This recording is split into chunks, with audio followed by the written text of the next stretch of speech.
Hi, want to hear something scary?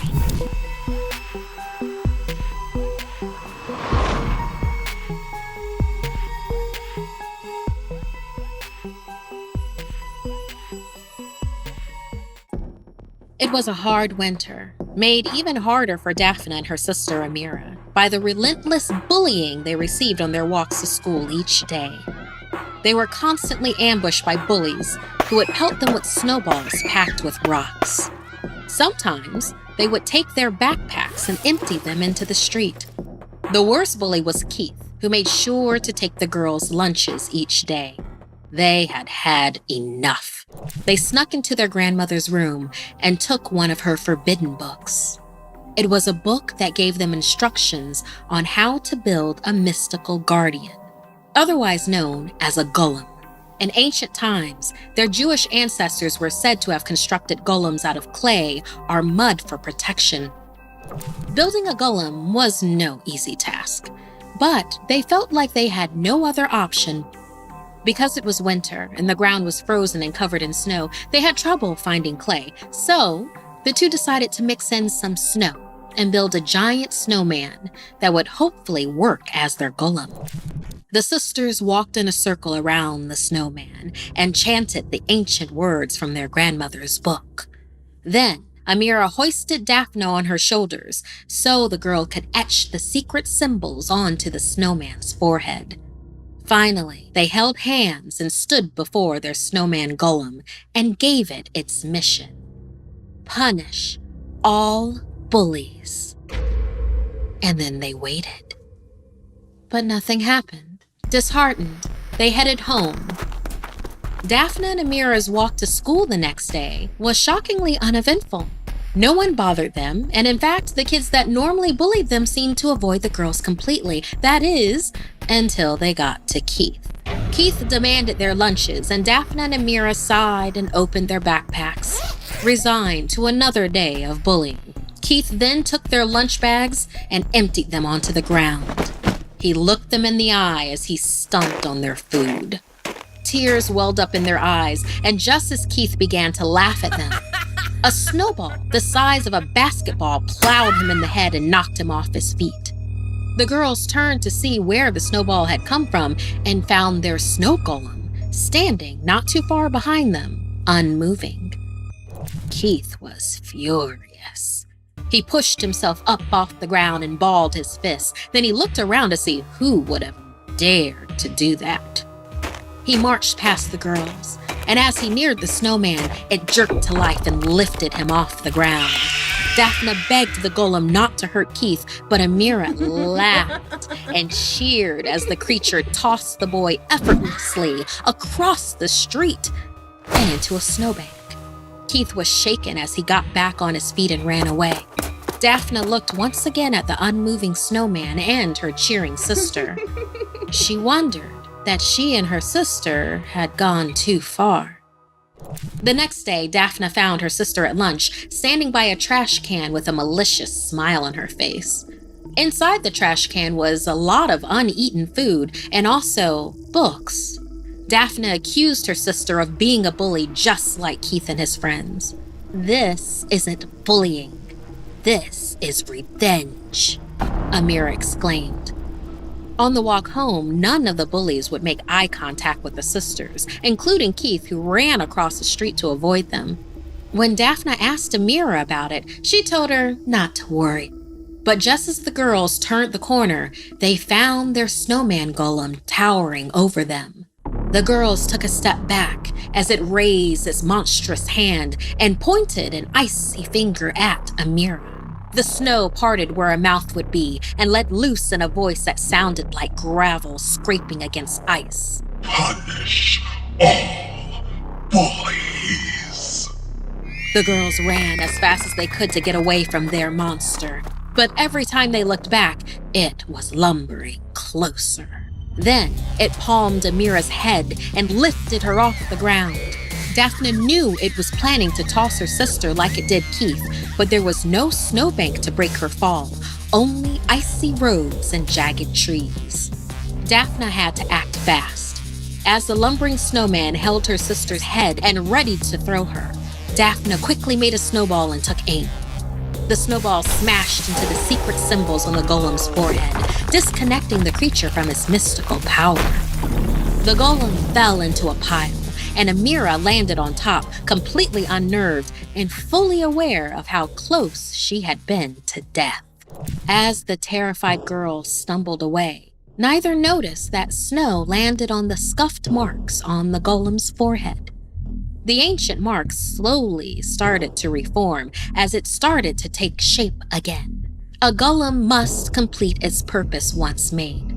Neither Daphne or Amira warranted its attention again, but now it was loose on the world, and one desire burned within its icy heart. Punish all bullies.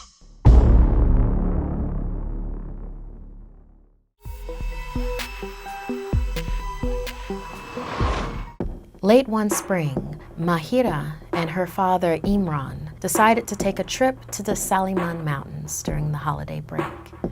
They had never been before, but had gotten a good deal on an old cabin that offered rest and seclusion from their busy city lives. After the long drive, Mahira, a budding photographer, set out to explore with her new camera. Wary of the unfamiliar surroundings, her father asked her to be careful and to not go too far.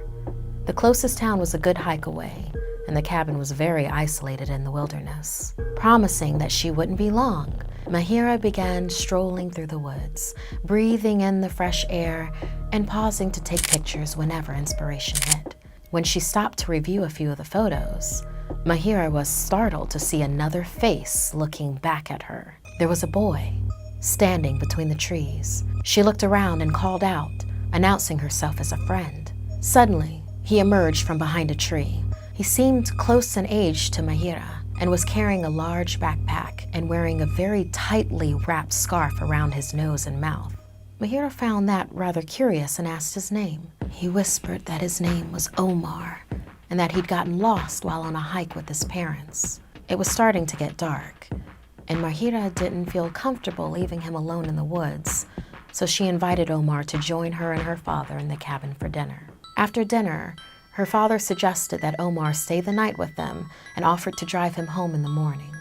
Omar graciously declined, saying he didn't want to impose. As a parent, Imran reasoned it would give him peace to ensure Omar got home safely to his parents. Why risk the possibility of getting lost again, Imran said. Wanting to appear grateful, Omar accepted. After a game of checkers, Mahira and her father were tired from their long day. As Imran began to make a bed on the couch for Omar, violent knocking erupted at the front door. Startled, Imran approached the door. "Maybe it's your parents," he said to Omar as he swung it open. But there was nobody there. Just a cold, empty mist that began pouring to the room from the outside.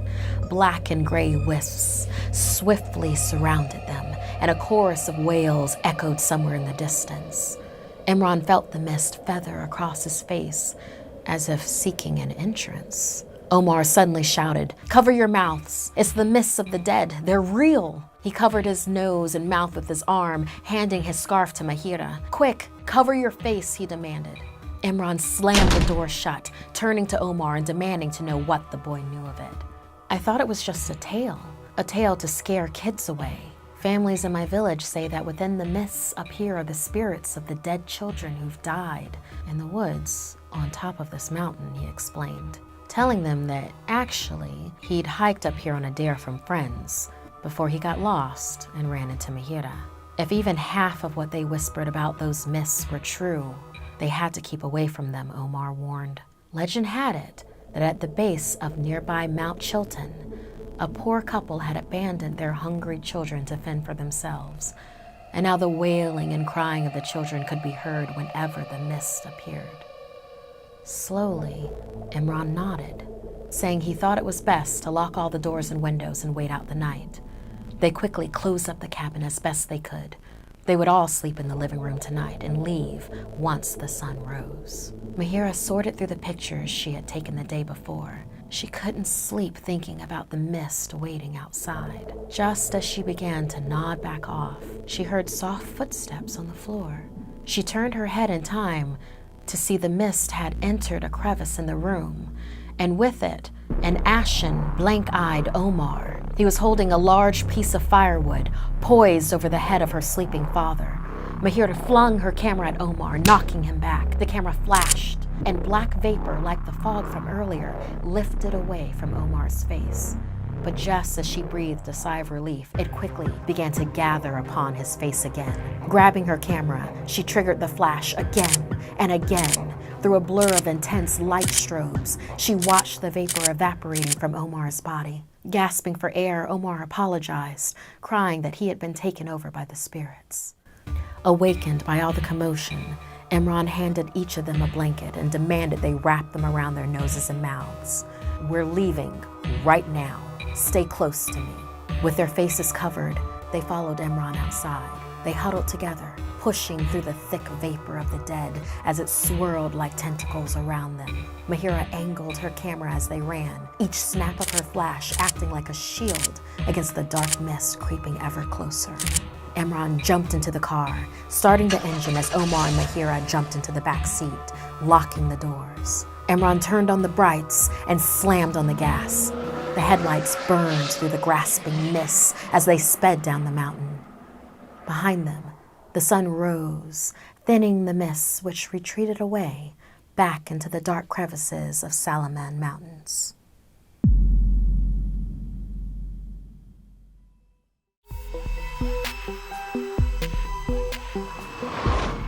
It was the winter of 2013. McCall had just finished his first year of wildland firefighting, and to celebrate, he and his friend Kobe went to his cabin, far off in the woods and mountains of Montana. McCall also bought himself a .44 Magnum revolver, which he brought along with him. McCall and Colby spent the day gathering wood, and once it got dark out, they burned the wood in the fire pit in front of the cabin. They were playing music through a Bluetooth speaker, sipping beers, and hanging out. About 5 minutes had passed when McCall heard a sound coming from behind the cabin. They both paused. It was probably just the wind or something. McCall threw another log onto the fire, and they continued talking. A few minutes later, they heard it again. Did you hear that? Yeah, it's probably just some cattle or something. Cattle don't make noise like that. They tried to think of what could possibly be the source of this strange, almost rhythmic sound. Maybe it was the trees freezing? But it wasn't cold enough for that. The nearest neighbor wasn't for a few miles. Was someone messing with them? Hey! Who's there? McCall tried to sound as intimidating as possible, despite being scared shitless. If you don't stop, I'm gonna shoot! They waited. McCall shot his gun at a nearby tree as a warning. When the ringing in their ears began to fade, they heard a low, deep, guttural growl. McCall knows what all the animals on Montana sound like. Cougars, moose, black bears, badgers, coyotes, wolves. But this? He had never heard a growl like this before, and it sounded like a warning. McCall and Colby ran inside the cabin, locked the doors, and closed the blinds. The following morning, they walked outside to where the sounds came from to see if they could find any tracks, something to give them an idea of what was there. But the fresh fallen layer of snow had covered any evidence. The following summer, McCall and Kobe returned to the cabin. McCall's uncle had recently passed away, and a mountain retreat was just what he needed. At this point, they had completely forgotten about the strange sounds last winter. They arrived at the cabin early in the morning and spent the day gathering firewood. Once it got dark, they decided to stop and go inside for a break. McCall made a large pot of coffee to stay awake, as they planned on staying up later to make a bonfire. The living room of the cabin had a couch that faced the front door. Next to the door was a large window with the curtains pulled back. It was completely pitch black outside.